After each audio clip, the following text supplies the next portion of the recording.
Due to the fact the included paints in this kit were all dry, I had to use other paints as a replacement. In this case, my collection of Vallejo model paints.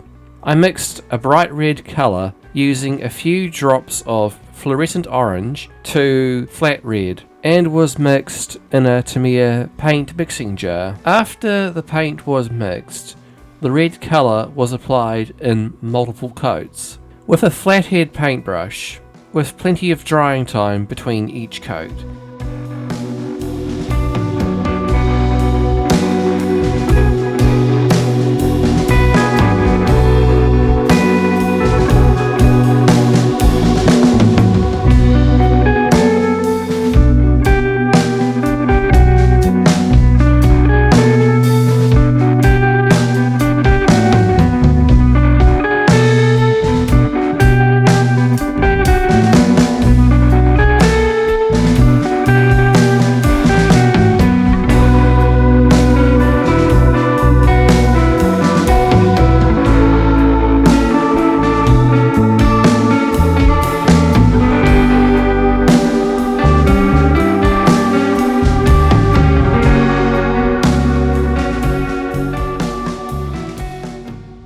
A detail that was missing from the starter set to make the kit much more beginner friendly was the white arrow outline on the bottom of the Red Arrow's Hawks. Since I was making the kit in the same way as a standard non-starter set model, I decided to add the arrow to this model. I found an illustration of the underside of a Red Arrow's Hawk, with the image being resized to the dimensions of the model.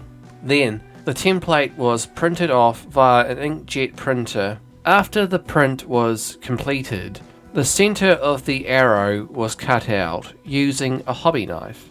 Using the template, the arrow shape was copied onto the masking tape with a black permanent marker pen, and once done, it was cut using a hobby knife and a ruler, and placed into the correct position with extra strips of masking tape to form the arrow shape. Then off camera, the underside of the model was sprayed with Tamiya white spray paint. After it was bone dry, the masking tape was removed, but sadly there were a few white spots from the spray paint that needed to be painted over with the red colour on both the underside and sides of the model. After the touch-ups were completed, off camera the model was sprayed in the Army Painter satin varnish. Once the varnish was dried, the model was ready to be decaled.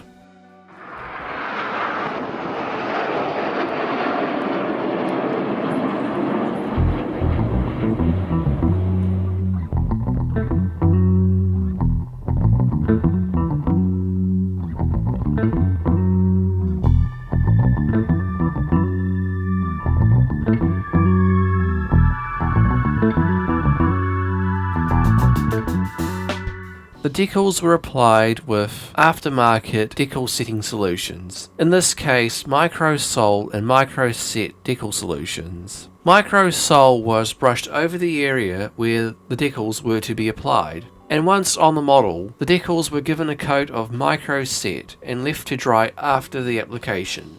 And due to the number of long decals being so close together, it was much easier to apply the decals in stages. I also trimmed down the length of the front band using a hobby knife. After it was cut down, it too was applied to the model. Once the decaling was completed, it was time to attach the canopy onto the model using PVA glue and attaching the model onto the display stand with model cement, bringing this scale modelling project and this video to a close. Thank you for watching and good luck with all your ongoing scale modelling projects. Here it is, the completed model.